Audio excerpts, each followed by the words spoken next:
It is Wednesday. Welcome to another episode of What's Bruin. I am joined by Kenny Kaminsky again tonight. Gail is on a cruise. Lucky her. She's missing out on all the stress of what the Bruins are putting us through. But Kenny was nice enough to join again this week, and Jack's driving back from Buffalo. So, Kenny, how are you? Did you catch that game last night? Yeah, I caught a little bit of it, had it in the background. Obviously, my focus is more on the American Hockey League, but yeah, I saw Pasta score the game winner. Saw the Buffalo fans were not too happy leaving the arena. Was concerned for our good friend Jack Studley getting out of there, but seems like he's on the road. He's getting home fine, which is great. So excited to be here, I guess. Excited to be here, I guess. I wish I was with Gail as well on the cruise, but Yeah, I know, right? A cruise sounds amazing right now. So shout out to Gail. She'll be back next week, though. Hopefully, and it's looking like we might. There's a small chance we might still have Bruins hockey to be talking about based on last night's game. You mentioned Pasternak with the game winner in OT. Um, what a hell of a series it's been. This is our first show since the series started. Before we dive into all of that, your thoughts on what you've been able to catch of the series. Uh, Eliminated from the playoffs was your Bridgeport Islanders, and obviously they are local New England, AHL franchise that is now relocating. So just how has that whole process been kind of being dealt with in Connecticut, Bridgeport area? Obviously, it's going to have an effect on the Islanders NHL team. They're not as close now that they're going to Hamilton, Canada. So, kind of how has all that been going? yeah, it's definitely been tough. Unfortunately, I wasn't at the last playoff game. I was very sick, so I was hoping for one more chance to be in the press box with the guys.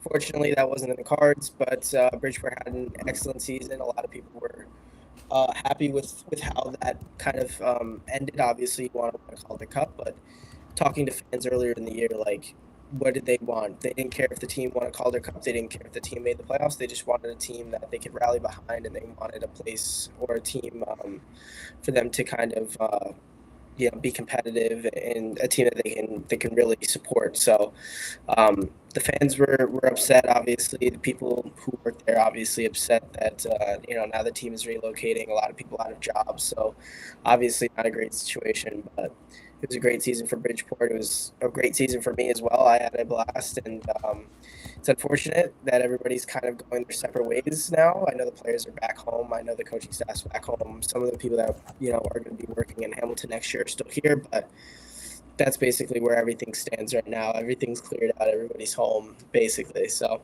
that's where we're at. Yeah, it's weird. It must be weird doing locker clean out day and then looking at it going, we're not coming back. That's the weird part. So it's locker clean out, desk clear out, it's clear everything out. Um, yeah, that sucks, overall, but at least the franchise is still in existence, just relocating. Long term we'll see what happens with Bridgeport. Great hockey market down there and always a good time to get to that rink. So, we'll see what becomes of it. Worcester was without an AHL franchise for a while, and the ECHL slid in there. So, we'll see how long that lasts because that team's not exactly lighting up a storm in the ECHL either. So, Yeah. NHL franchises really need to do a little bit more to maintain their feeder systems, and it's going to be much more interesting, I think, with the new NCAA 5-and-5 rule that's probably coming into place next month. So that it'll be interesting to see how that affects some of the Bruins prospects because they like to have guys that come up through college. While we're on that, it's basically been confirmed at this point. Andre Gasso moving on from the Boston system, hitting unrestricted free agency, not getting a crack at the NHL the way he wanted. Uh, Honestly, I'm fine with it. Where do you stand on it? Yeah, I think we talked about this with Jack. I mean, it was pretty simple from him. I mean, I don't think that him or his camp really believe that he's an NHL ready player. That they were just going to say, like, put him in the NHL or we're leaving, which is basically them just saying that they wanted to leave. So they were going to that camp is going to hit the free agent market. I'm sure they're going to get an offer somewhere where the grass is probably a little bit easier to get to the NHL. But I'm sure the Bruins were not crushed about it. They're not losing sleep over it. Andre Gaston was a good player. He was injury prone for a little while, and seventh round pick, so you can't be too upset. But yeah, I looking wouldn't good. be I wouldn't be surprised if he lands in a place like San Jose. He's got some former teammates out there.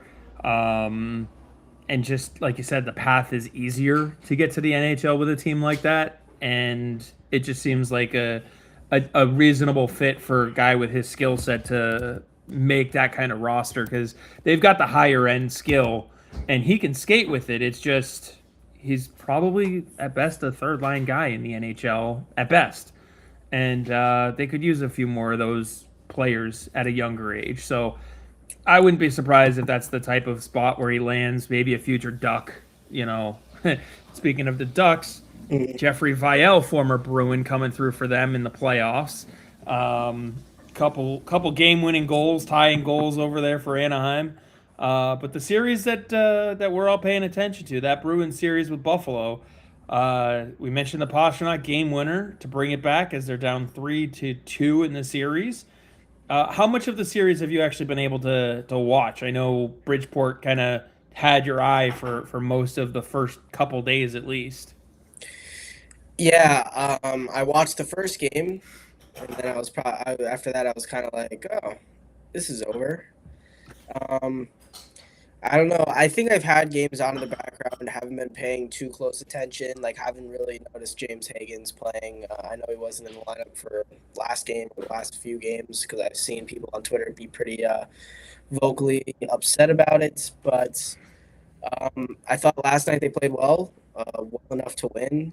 Jeremy Swayman, unbelievable. Cannot believe how people are blaming this on him, but they always find a way. And I mean, Swayman was great. Pasta scoring that game winner, like we mentioned before. Those were basically the two standout moments, I guess, for me watching the game. Yeah, it's been a roller coaster series, and I am seeing a lot of the sentiment that now that it's turning back to Boston. I think it was Brian Burke had the clip from the sheet earlier where he said that he thinks it's going to get pushed to 7 games. I mean, really, there hasn't been a bad series in this NHL playoff, like a truly horrible one. Because, like, I think we would all agree that we all knew Colorado was going to go 4 games to 1 at worst in that series with the Kings. But the Kings still played them close in almost every single game. Like, yeah, some of the scores got to be a little up there towards the end of the game, but when you're losing a 2-1 game, 5 minutes left, 2 minutes left, you're pulling your goaltender, for the last 2 minutes. So that's what we're seeing a lot of. And I don't know if you've watched any of the other series aside from, background noise or anything like that, but I mean, none of the series have been bad. Yeah, I mean, I like I said, I've been kind of focused more on like the AHL series and stuff like that. Like I saw Springfield pull it off against Charlotte, and they're gonna be playing Providence in the next round, which is probably a nightmare matchup for Providence. Um, What I don't but like for them is that they've been sitting. yeah, I mean, tell you Springfield's riding high. I'm definitely on the Springfield train right now. Now that Bridgeport's knocked out, I really hope that Springfield does well. Bridgeport has Bridgeport had one player over there, Julian Gauthier, who ended up scoring the game winner in overtime to send Springfield to the next round. So um, you don't like that Providence is sitting. You probably don't like that Springfield has beaten Providence out of probably the most out of any team this season. I don't know if that's true or not, but I feel like every time Providence was losing, it was against Springfield. So They would at least play them close every damn time. yeah, so I mean, if I'm Providence, this is definitely not an easy series. So definitely cheering for Springfield. I'm on the bandwagon, I guess. Yeah, I'm worried because we've seen the Providence Bruins sit before in that first round, and it hasn't worked to their advantage. Um, They don't have James Higgins on their roster. They can't use him. I is James Higgins the reason why you want them to go on a deep playoff run in Providence? No, but I think that series potentially could have gotten him better experience than what he's getting in the NHL right now.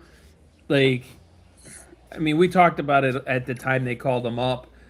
You know, he got what, two NHL games, and then he got two or three in the playoffs. So, like, is it at the end of the day, none of this is going to ruin his development. I think we can agree on that, right? I would just rather him get what should be a longer run in Providence. Now, I'm also of the opinion that if you are able to push Buffalo to game seven and then you win that game seven, as soon as game one comes around of the next series, you can put him back in the lineup. I'm not having him in the lineup because every game, five, six, and seven, are game sevens for this team. And the last thing that you want to do to this kid is have him be in the lineup, make a single mistake, and have it cost you your season. At least a Michael Easimont can handle that type of pressure, and it proved yesterday.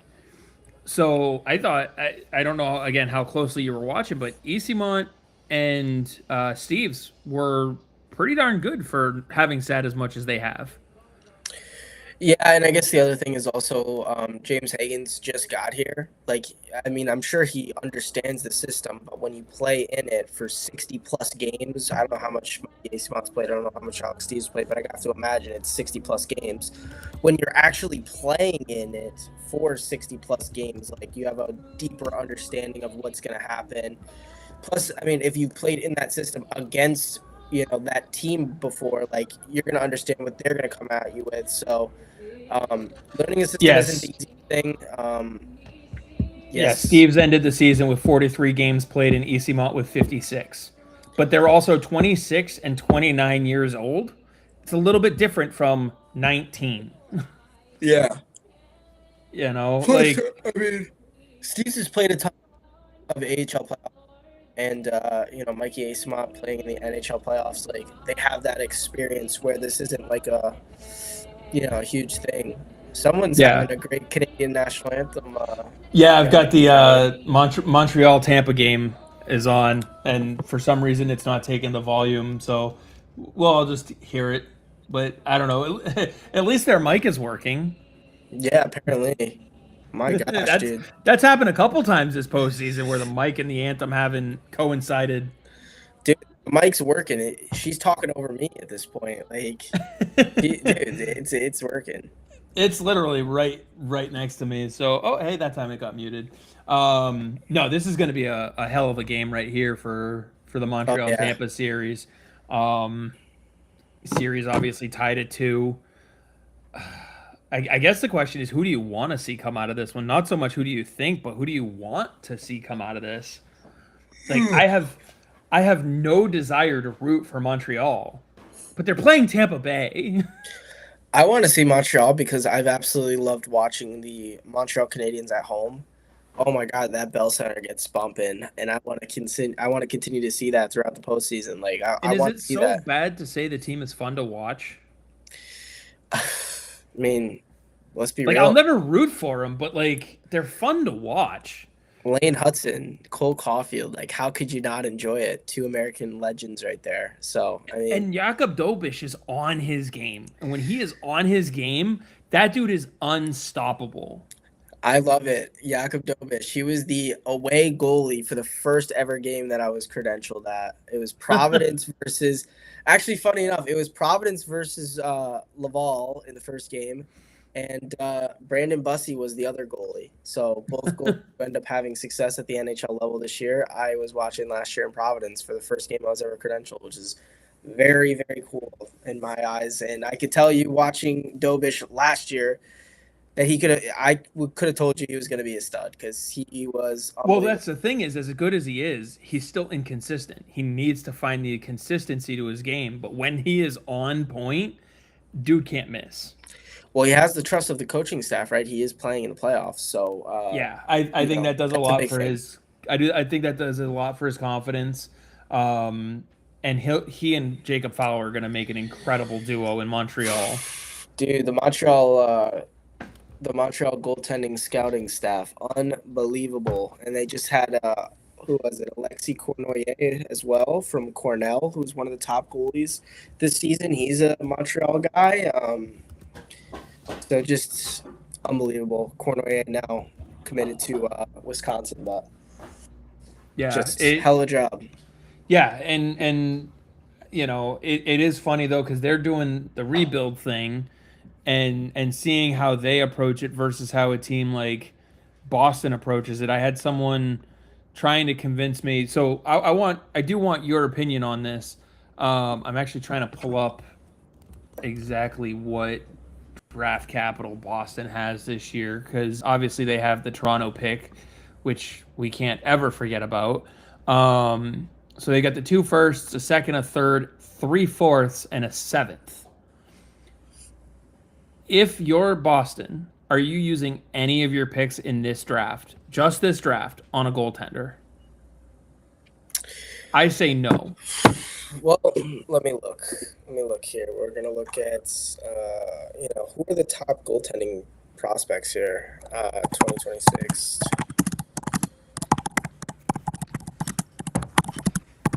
So the reason why I say no is because as of right now, Swayman and Corpusalo both have at least 2 more years left on their current deals. Corpusalo, obviously, the one with 2. Jeremy Swayman is locked up for the next 7 years. So you have your starting goaltender now and for the foreseeable future. So you're going to be looking to draft his replacement, yes, at some point. But you also already have goaltenders under contract in Providence. Right now it's DiPietro and Lundgren. And I think they moved DiPietro in the offseason. I really do. Because as ready as he is, you're not the team that's going to give him a chance because you're competing to try to make the playoffs. You're competing to try and win a Stanley Cup. That is what Boston tries to do. They don't try to develop players at the NHL level.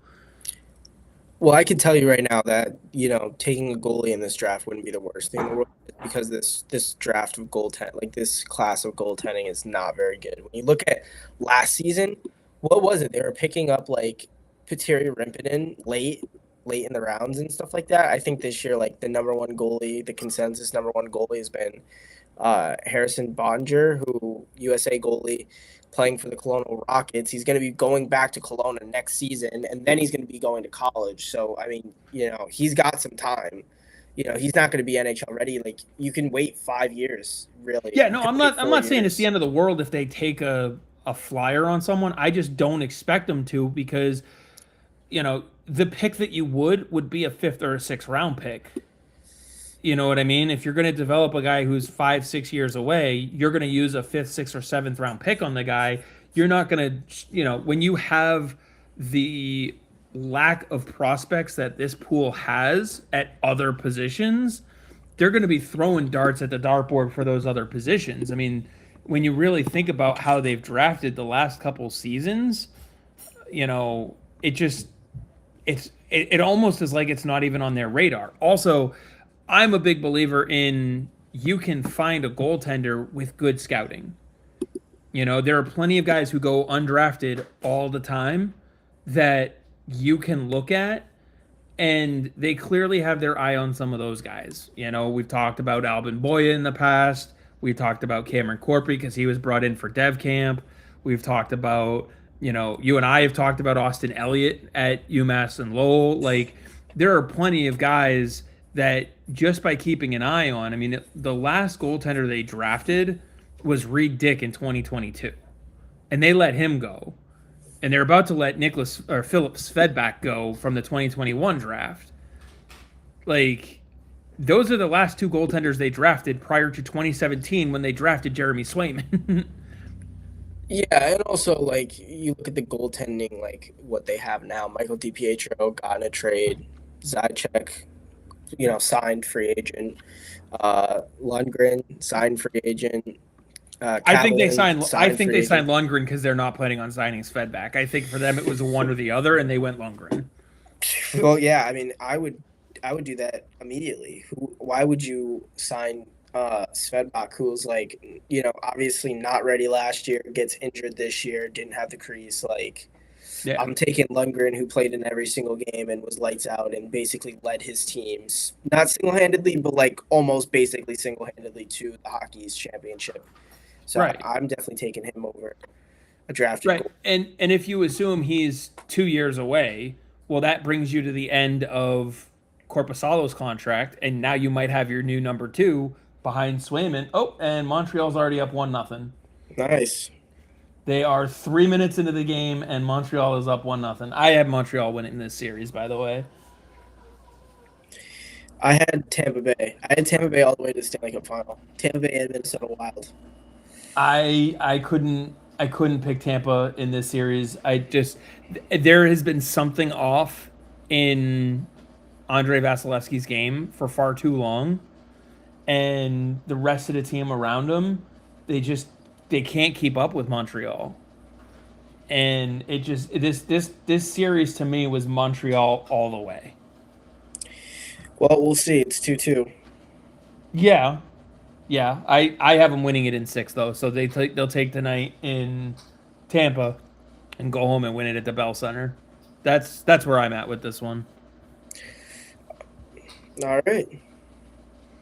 Interesting. Kevin, what is up? How are you? We are back. Gail is on a cruise if you missed that part. So I got Kenny joining tonight. So hopefully you've got some thoughts here. Since we were talking about some of those other series, who did you have in the Carolina Ottawa? Were you jumping on that Ottawa bandwagon? No.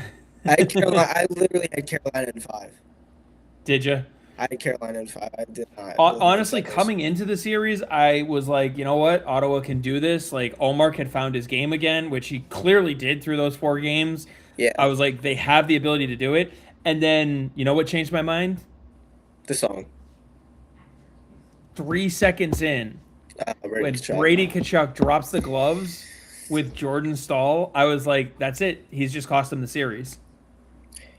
Listen, I don't want to be. I saw the thing about what was it?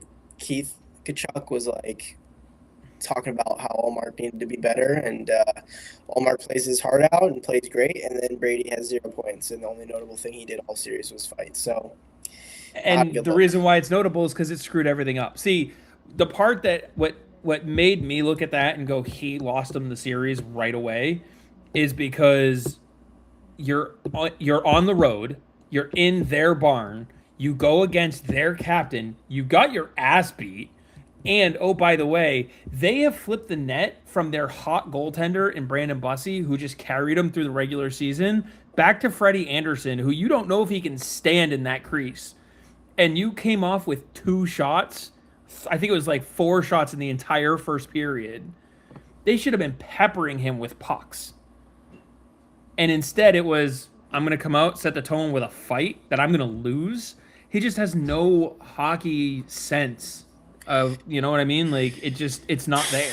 He tries, in my opinion, he tries to play the game that his brother plays, and he just gets away from his own game when he's doing that. I think you also need to remember that Brady Tkachuk is their best player, right? And taking him off the ice for the first 5 minutes is not he though? a smart move. Yeah. Is he? I don't know.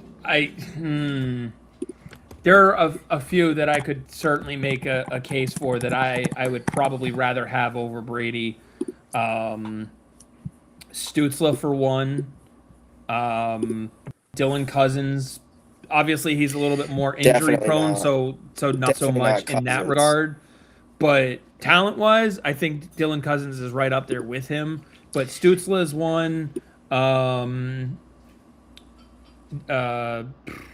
Batherson competes against him as far as his talent.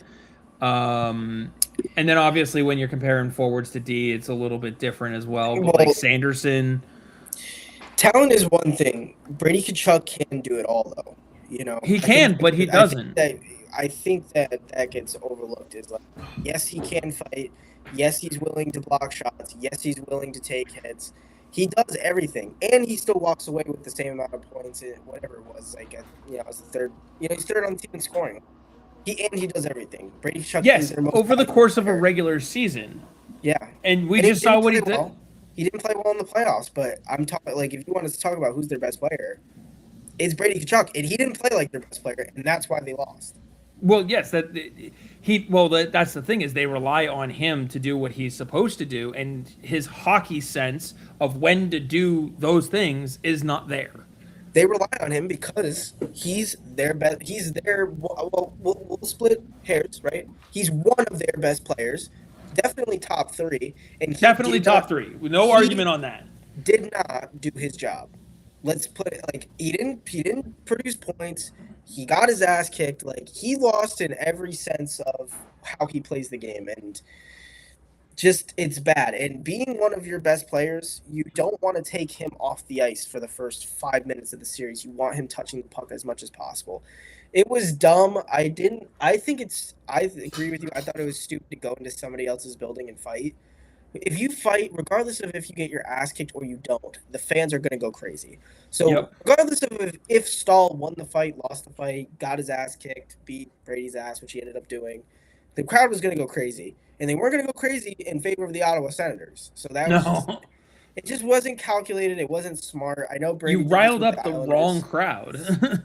I know. And especially the Carolina Hurricanes crowd, which, like, I don't want to throw shade at them, but, like, a lot of them don't know what they're watching. It's the same with the Florida Panthers. Like, they only respond to the fights. So you going out there and fighting was stupid. I know that Brady did that with the New York Islanders. I don't know if it was Lee or somebody like where he was like, "Hey, give me one at my place. I'll give you one at yours. Get the crowd going." I don't Yeah, know if he ended up fighting Game 3. Probably shouldn't have. he didn't. He didn't. So he basically just got their crowd going, juiced up for the next. So like you said, he gets the crowd juiced up.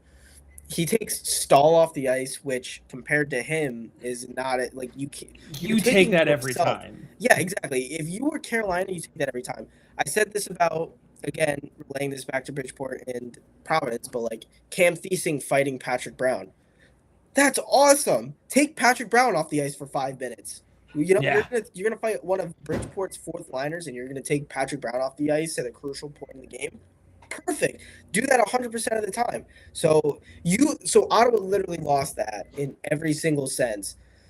Just not smart in it. See, Not if you smart. go in, and that's the other thing is like games 1 and 2, they should have been peppering Anderson with shots because all you need to do is split games 1 and 2 on the road. Now you have them doubting, is Anderson our guy? Should we go to Brandon Bussey? When should we go to Brandon Bussey? Then you come home for game 3 and then you initiate that fight, you get your crowd behind you because you've gotten the road win that you need, and it's a totally different series. It's a totally different feeling for the series. So that's just, and I know there are plenty of people who are saying the Bruins should trade for Brady and all this other stuff, and that's just no. No. Let's see. Kevin says that's like saying Pasta isn't your best goal scorer because this year he only had 29 goals. That doesn't now make him not the best in that department. He just had a down year on the goal totals. No, no. I'm saying Brady Kachuk does too much to try to play like his brother and loses in over the course of an 82 game season. He can play. He'll play his game more, and thus he'll come out with reasonably good point totals. He'll score goals, he'll get assists, he will look like one of their best players, and he will be one of their best players over that duration. However, as proven in a short sample size, when you need him to do his thing, he goes off and does something else. He's unaware of the situation and not the guy that should be leading your team. I think it's too small of a sample size to be like Brady Kachuk doesn't show up in It's big. not the first time we've seen him do this, though.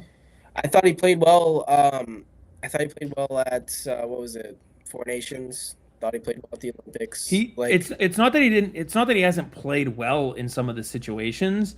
It's the way he tries to do his game. He chases the way his brother plays the game instead of playing the way he can play the game. He wants to be his brother, and he's not. And we saw that you mentioned the Four Nations. Who fought first? Matt. And then as soon as he got off the ice, Brady fought,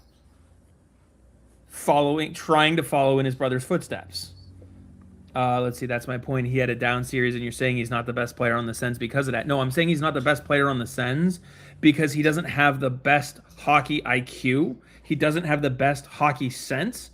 And while he's talented, he doesn't use it the way he needs to be that best player on the team enough of the time. You need consistency. And what he consistently does is come through trying to be something he's not. Well, he did it for 82 games during the regular season. Just He didn't do it for always does it. He always does it for the regular season. and he ended But up being one of the, and like I said, point totals are one thing. And trust me, there's two.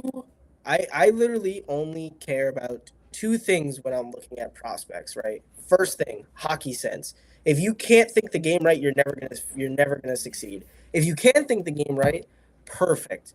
Second thing, compete. Right. If you can compete, you care. You have that give a shit factor.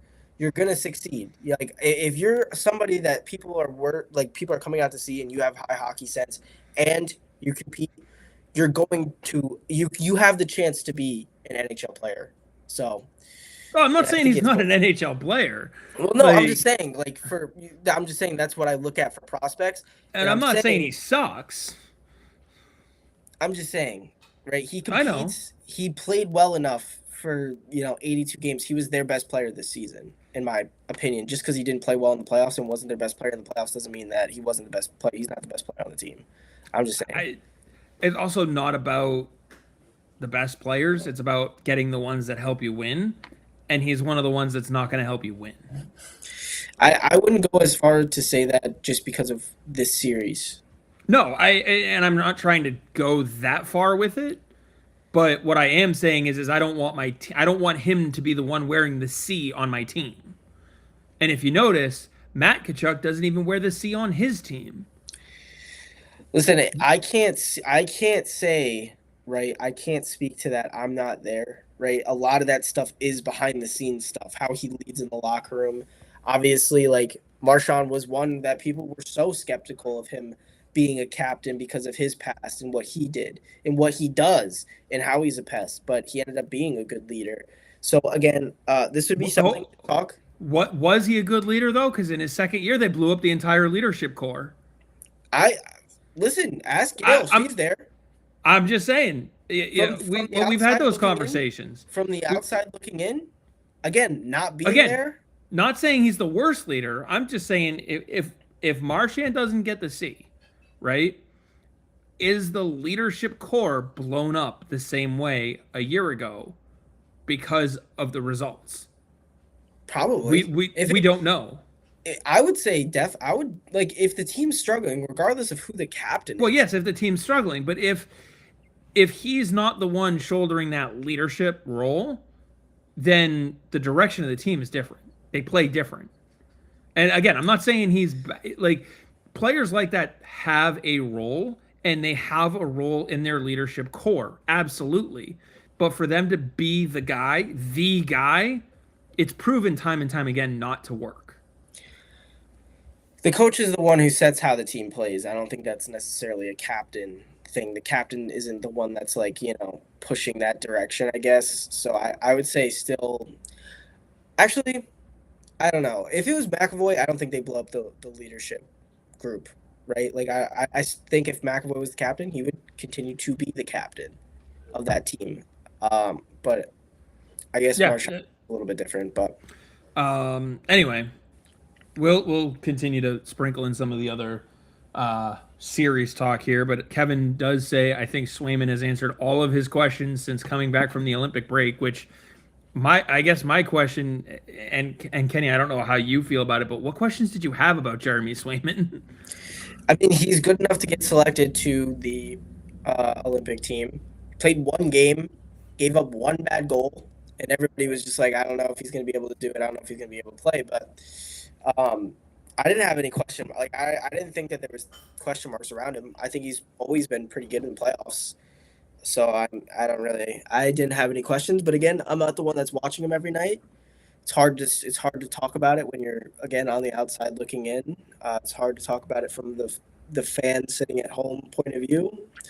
So that would be something to ask Jack if he had any questions about that, I guess, because I, haven't been watching enough, but I didn't Well, have hopefully any. Kevin can expunge on that a little bit. And then he says if he can do this with an inferior team in front of him, I think he'll be absolutely fire once this team is fully retooled. Which I do think that goes under the rug a little bit that this team is still in flux and they're pushing to game 6 against the second place team in the entire conference. And they absolutely went about it the right way. I could tell you a team that didn't go about it the right way, and that was the New York Islanders, where they went and bought um, at the deadline and made some bad trades and moved capital, and now they're on the book for a lot, or they're on the hook for guys with high annual value. So they did it poorly. The Bruins didn't do anything, and yet they got better, and they continue to play their game and made it to the playoffs without that help. And now they still have the draft capital. They still have their prospects. That's the biggest thing. The Islanders went out, traded a third rounder for Susie. Islanders went out, traded a first, and there's second or third goaltending prospect that they have who's playing in the SHL for Braden Shen, who was good but didn't push him over the top. So now you spend all that for what? You lost a third round pick, you lost a first round pick, you lost a goaltending prospect for nothing because you didn't make the playoffs. Now you're on the hook for Braden Shen's contract, and you're out a first round pick and a third round pick and one of your goaltending prospects. The Bruins did nothing. They ended up still making playoffs. And even if they didn't, like, people would be upset, but at least you still had all your prospects. You still had the picks. Like, you're gonna have a loaded draft class for the next 3 years or whatever. So, Yeah, Bruins went about it the right way. and when you were here a couple weeks ago when Jack was on, like I said, the best thing this team can do is either a super short run against the Buffalo Sabres or a nice deep playoff run because that's what's going to continue to have them change the group in the way that it needs to be changed. Now, Kevin did clarify. He said my question was always, can he be a number one goaltender without another number one next to him in the building? My other one was, does he have the mentality to win? He checked them both. Which, as far as the mentality to win, I don't know why that was ever a question. I think we saw that we've seen that several times. His mentality has never been a problem. As far as being able to be a number one without another number one, I've never had that question either. It was just a matter of how do you balance his play with somebody else? Ramping him up to being a 60 start goaltender, how are you going to go about doing that? Do you have the ability to do that with someone who can win you their portion of the games? And Korpisalo has been proven to do that. So, and then he asks, I want McAvoy to be captain, right? Honestly, I haven't really made a decision on who should be captain. I wasn't unthrilled when they went into this season with no one named. I, I I can't really say for sure. I mean, I like the fact that Pastrnak plays every game. So obviously, as they say, the number one ability is availability, and he provides that. Now, my question is, at what point does his availability become a detriment because he plays through things that he probably shouldn't? But I also question that with, or follow that up with, is he playing through things that he shouldn't necessarily play through because you have nobody else? You know, like this year he missed, I'm trying to think of how many games he missed. He missed what, like 3 or 4 games? And or no, he missed 5. He missed 5 games. Now that you have a James Higgins type player in the line, and he still put up 100 points, by the way. So the last 3 years where he's put up 100 points, he's played all 82. So, and that contributes to the down year in the goals. But I just, I wonder if you had another goal scorer someone who is more consistent than a Morgan Geeky, someone who is more consistent than a Jake DeBrusk, are you able to take him out and give him a rest day so things don't get worse, especially his knees? And then we got Dom jumping in. Welcome in, Dom. Hopefully the grandkids are doing well. Dom going out there and golfing with Maggio, hopefully. I know he's home right now. I saw it on Instagram. He's out there with Cal Ritchie. Go do some work for us out there, see if he wants to resign. Let's see. He says, well, if we're going off your small sample size criteria for Brady this year, Pasta should be captain since McAvoy hasn't shown up well when it matters most this series. Are we in agreement? No, because McAvoy has done more for his team than Brady did for his team. So just based off, if you want to do the small sample size of this year's playoff run, McAvoy's done more for his team than Brady did. Period. He may not be producing. In fact, I got to check what his point totals are, but he may not be producing on the score sheet, but he is out there logging top minutes, and that's producing more for Boston than Brady did for his team. Let me get back to Boston over here. So the assessment's wrong. And of course, now we're getting dinner conversation. Let's see. Whoop. I don't want Pasternak, but he hasn't done more than Pasta, and McAvoy hasn't done much at all, so my point still stands. No. See, in 5 games, McAvoy has 2 points. That's 2 points more than Brady had. So he's already out producing Brady, for one. He's also logging, let me see what his average time on ice is this playoff. 25 minutes a night, almost 26 minutes a night. So he's logging almost half the game. That is way more than Brady. That's also more than Pasternak. Let me see what Pasternak's average time on ice is. So that was almost 26 minutes a night. Pasta's going to be up there, but let's see. He is at 21 minutes a night.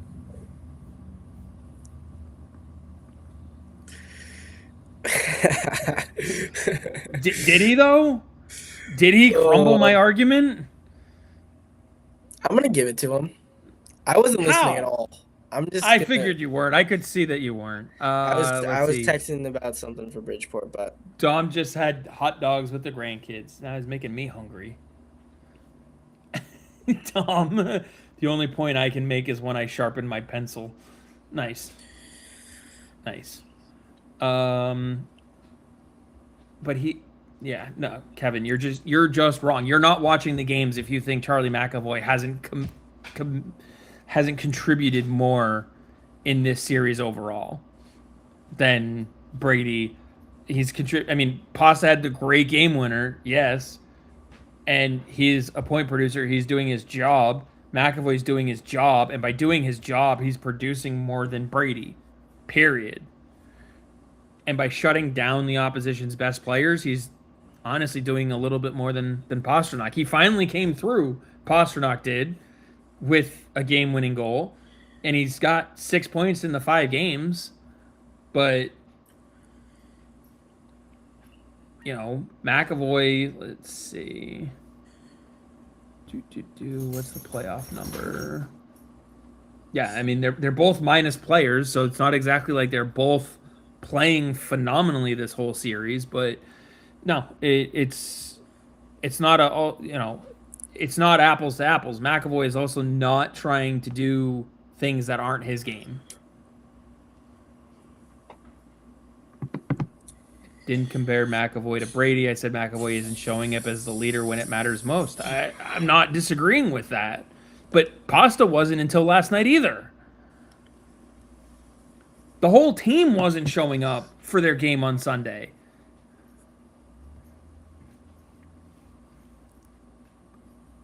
I don't know if McAvoy or Pasternak is the one who should be the captain based on anything right now. I think there's a reason they didn't name someone for this season that we don't know about.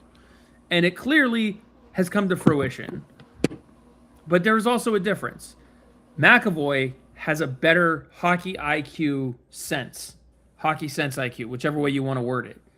McAvoy isn't the one dropping the gloves 3 seconds into a road game, game one of the playoffs, setting the wrong tone for your team. Kevin or Dom throwing Kastelik's name in there for captaincy. Patrick Brown, man, you're sleeping. Patrick Brown. Patrick Brown, NHL and AHL captain at the same time. Having to go to Yes. every game. Every game, dual practices every day. That dude's just going to be driving up and down. Just pay for his car and his tolls. Listen, have them be the Boston Bruins too, and then guess what? Like the Boston Bruins #2, and then have them just like play at Warrior, play at TD Garden, just work the schedule around like that. Easy. See, there we go. There you go. Problem solved. All you need. Ian's comment, I would like to see if the Bruins could get Matty Beniers in the offseason. I think Seattle might be sellers this offseason. I do think Seattle's going to try to shake some things up, but Matty Beniers ain't going to come cheap, and I'm not even sure if he's the one they're going to look to move on from.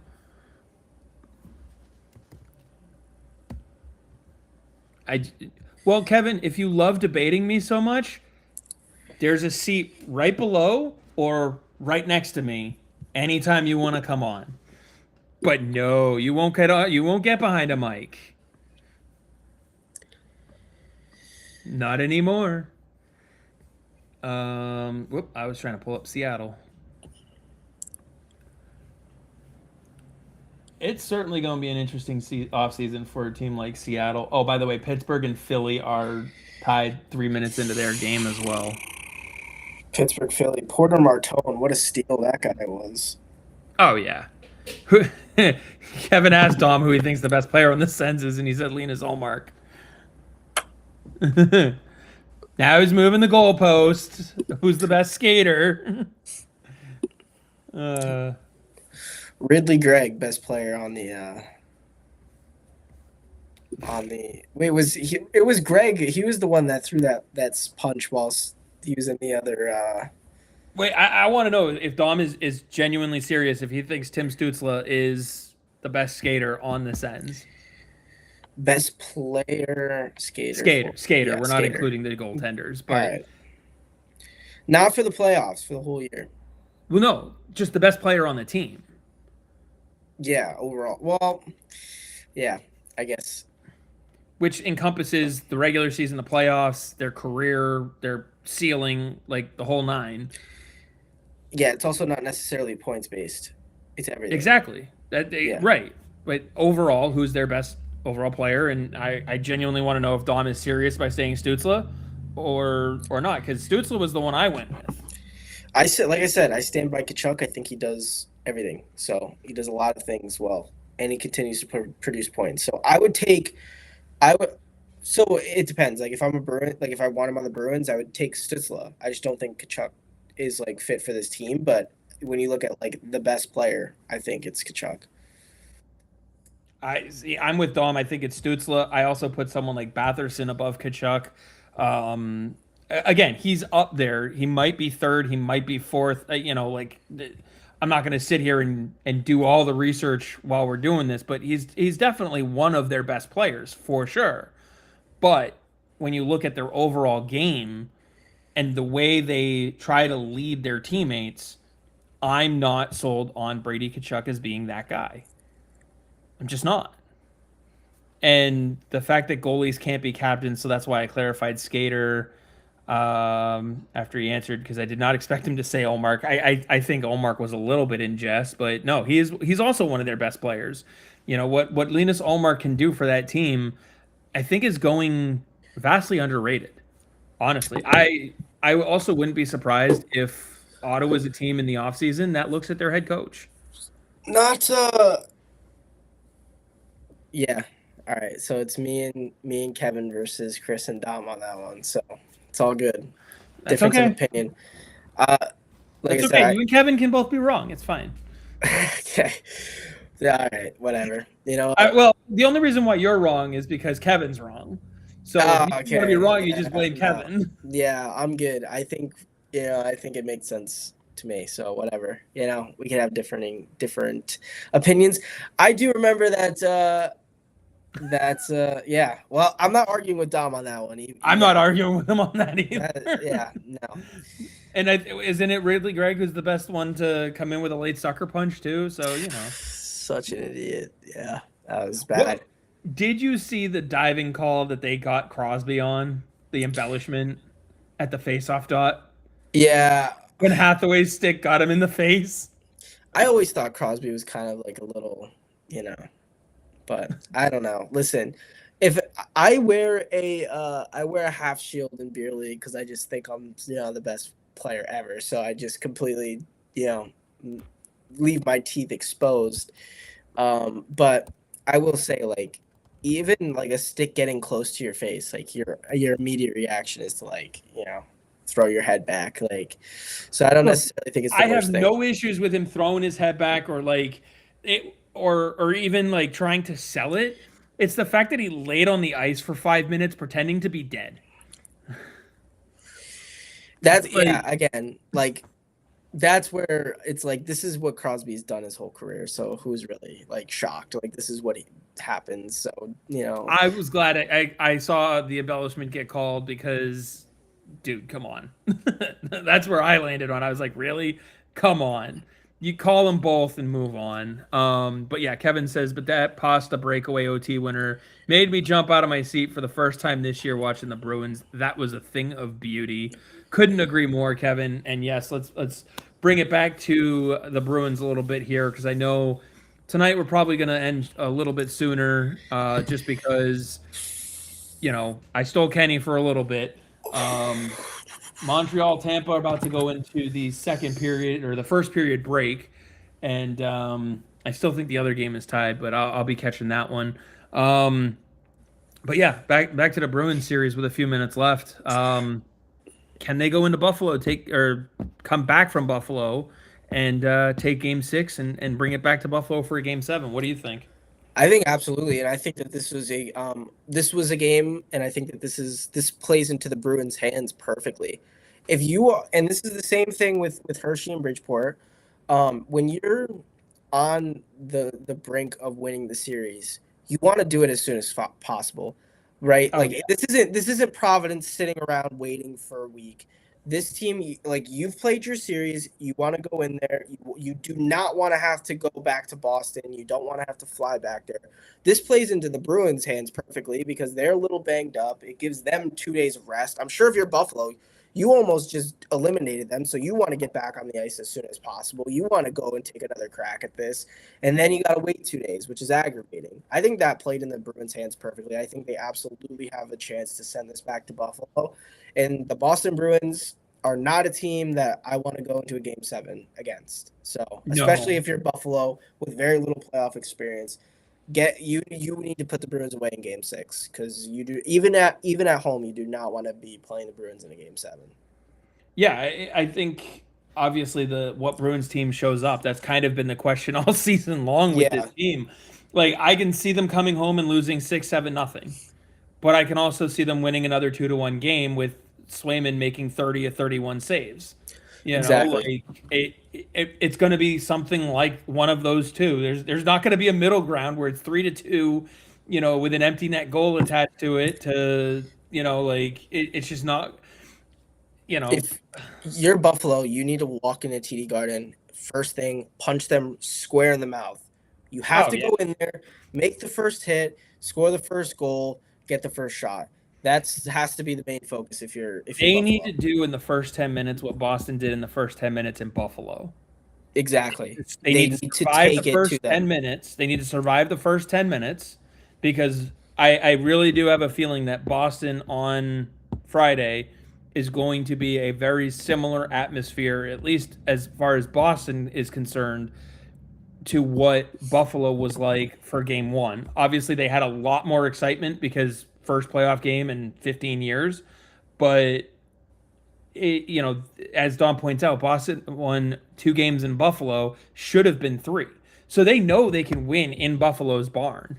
Bringing it back to Buffalo, first of all the momentum for Buffalo is gone. All the questions start to creep in. Like if they go to a game 7, are you sticking with Alex Lyon now that he's lost 3 in a row? Or are you going back to UPL? Are you going to Colton Ellis? The Like fact that you are even asking that question at a game 7 should tell you everything that you need to know. That's my point. Exactly. Because now Alex Lyon has come in and he's lost 3 straight games. Yes, he may have played well in them, but he's still lost. So now you have to at least ask, do we shake things up? Because if that's the kind of thing that happens in a regular season and you just need to shake things up, yeah, you have no issues going to your number two. And you know, we saw a little bit of it yesterday. Lucas Dostal got pulled for Anaheim. Buffalo has to survive the first 10 minutes. That's what I'm saying. That's what I said, Dom. Buffalo has to survive the first 10 minutes on Friday, which is what Boston had to do in Buffalo. So, Ian, where's Gail? Was there a Matthew Patra fan club meeting? There better not have been. She's hosting it on that cruise. There better not have been, because I'm a fan. Where was my invite?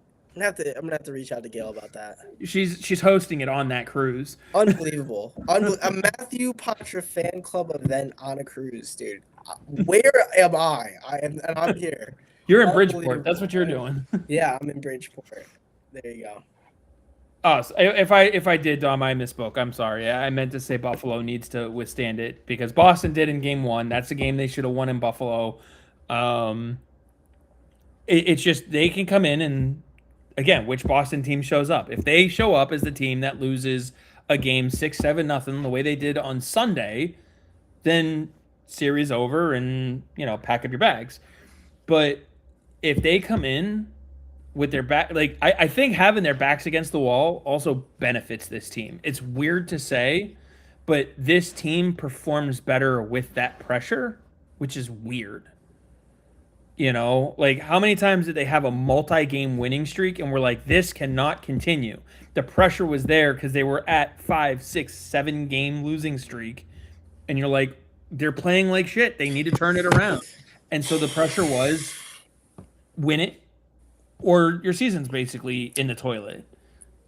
Not that I want to change the topic. I know we only have like a minute left here, but I do want to ask you, who do you have winning the Vezina? Vasilevsky, Swayman, Sorokin. Those are the three. Honestly, I think it's going to be Swayman. Interesting. I really do, because Sorokin and the Islanders fell out of the playoff race. And when you look at what Tampa has around Andrei Vasilevsky, there's more there than what Boston has. And then I think the two of them are also going to be able to cancel votes out for each other. Thus, Swayman, you know, almost, I don't want to say wins by default, but the way the math works, he ends up with it. You know what I mean? I would also say Swayman. I had a front row seat to watching Ilya Sorokin kind of collapse with the team. Ilya Sorokin was unbelievable, like truly the best goalie for months and months and months. And then Riddick wasn't playing well, so Sorokin was playing like, you know, what was it, 9, 10, 11 straight starts. But towards the end of the year, Sorokin hasn't played like that. He's usually had a pretty competent backup, whether it was Varlamov or whoever else. And he was injured last season, so it was like Hogberg and Skarik, who were their two goalies. But that final stretch, I think, kind of killed it for Sorokin. And I just think that Swayman was better than Vasilevsky this season, plain and simple. Yeah, I do think there's some stuff that works in favor of Vasilevsky. Obviously, the loss of Victor Hedman. But, like, he still had Nikita Kucherov, who was in the race for the Hart. I saw someone online who was basically upset because, and I'm guessing they were a Colorado fan, because the way they put it was like, oh, you know, Makar can't win the Norris because he plays with McKinnon and with, or no, they were upset because Wedgwood wasn't, and they were like, oh, whoop, there you are, or me. Actually, that was me. That was and basically like, oh, Wedgwood won't win the Norris or the Vezina, Makar won't win the Vezina or the Norris, and McKinnon can't win the Hart because they all play on the same team, and then Bednar can't win the coach or whatever, the Jack Adams. And I'm like, well, when you really think about it, that really does kind of make sense, because when you're on a team of all-stars, you have to be far and away the best player on your team to stand out. And that's not to say McKinnon and Makar and this year Wedgwood, of those three positions, didn't do that. But like there's a reason why Macklin Celebrini's still in the conversation, even though his team didn't make the playoffs. They barely missed, and his importance to the Sharks is what kept him in the playoff race at all. If you took Nathan McKinnon off of that Colorado team, yes, they're weaker offensively, but they're still competing. He's not the only reason why. You know what I mean? Yeah. You take Jeremy Swayman off of this Boston Bruins team, where are they this year? Are we I don't talking want to about think two about lottery it. picks? Are we really Yeah, talking about two lottery picks? probably. You know what I mean? And yes, Corpusalo played well, but did he play well enough where over a 60 game slate they would be a playoff team? No. He didn't. It is what it is. And there was a time, I mean, we've seen Tampa go without Vasilevsky. And like I said, there's just something about Vasilevsky's game that is not the same as it was 3 years ago, 5 years ago, 10 years ago.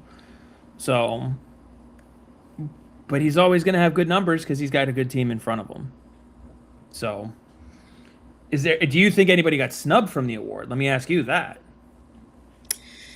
Like I said, I haven't been watching like a lot of the NHL, especially this year. But I feel like they got the three guys. I feel like they got the three guys on the head. Basically, those would have been my picks from what I've seen, which is limited compared to other people. But like I said, I think they got the three guys correct. Yeah, I think those were going to be. I think we talked about it a few months ago. I think it was like February or something. You and I talked about it, and we said those were going to be the three finalists. Yeah. So So I never diverted from that, and I think they got the three finalists right, and I think it'll probably go Swayman, Vasilevsky, and Sorokin when it comes down to the end. So anyway, I know you've got to get going. Couple games are already on. Second period for Montreal, Tampa is about to start. Any final thoughts, whether it's on the Bruins season, the regular season at all, the playoff bracket, or of course any last words for Bridgeport? no, I mean, I'm just excited. I'm looking forward to next season, and I'm looking forward to being able to kind of relax a little bit and just finish the schoolwork in peace and just watch some good hockey. The AHL playoffs are great. The NHL playoffs are great. So Yeah, and as Dom points out, Pasta said they're going back to Buffalo. So with that, I hope so. I'd love to see a game 7, and I'd love to see Boston still come through with it. They're capable of it. The question only is, will they pull it off?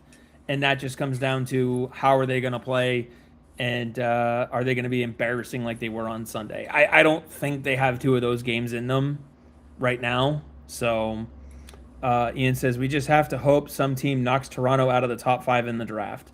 We'll have plenty of stuff on the draft when that comes around, but I think Boston will be okay with that pick. They have a higher chance of getting the 6th or 7th pick than they do of being in the top 5. So I think Boston will be all set. With that, though, if you've got no other final thoughts, last thing I've